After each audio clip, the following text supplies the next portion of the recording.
Sveiki bičiuliai, jeigu važiuojate stovyklauti ir pamiršot arbatą, tai yra pati menkiausia problema, jeigu jūs esat kažkur tai šiltuoju metų laiku ir Lietuvoje yra pilna augalų, iš kurių galite pasidaryti arbatą. Tai vos ne 50 metrų atstumu nuo šitos laužavietės aš suradau štai mėlynių, suradau aviečių, suradau žemuogių. Čiobrelius, reikia pripažinti, atsivežiau šiek tiek iš toliau, bet vis viena galima rasti ir kitokių vaisinių augalų, kurie puikiai tiks, ta prasme, išsivirti arbatą.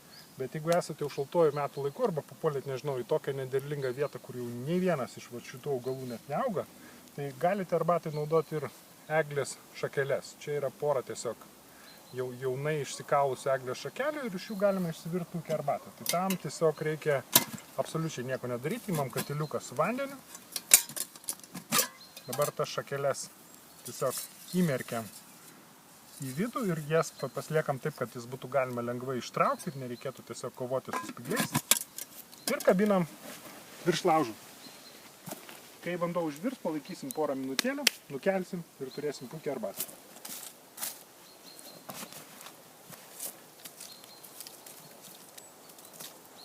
Vanduo užvirė, mes įmam savo arbatėlę.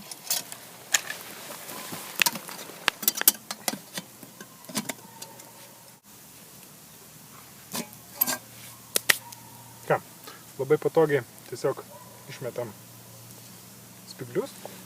Jau kaip jaučiasi, tiesiog aromatas yra visai kitoks, ne kaip tiesiog paprasto vandens. Ir dabar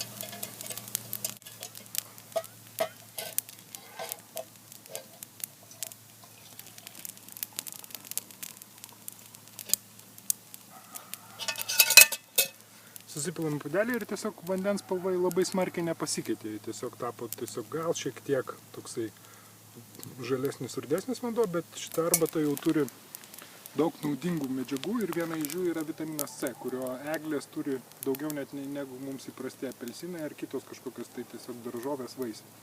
Tai ir tiesiog mėgaukitės arbata. Tai dar kartą pasikartosiu, šiltuoju metų laiku galite rasti daugybę tiesiog kažkokių augalų, kurios galite naudoti kaip arbatą. Visi, kai kurie jie turi tiesiog ir tą kažkokį vaistinį poveikį tiesiog, tai gali drąsiai valgyti virtą arbatą iš mėlynių, aviečių, žemuogių, čiobrelių, kažkokių jonažolių ir kažko kito, bet jeigu nerandat nieko aplinkui, tai eglės jauni spygliai yra puikus tiesiog arbatos šaltinis.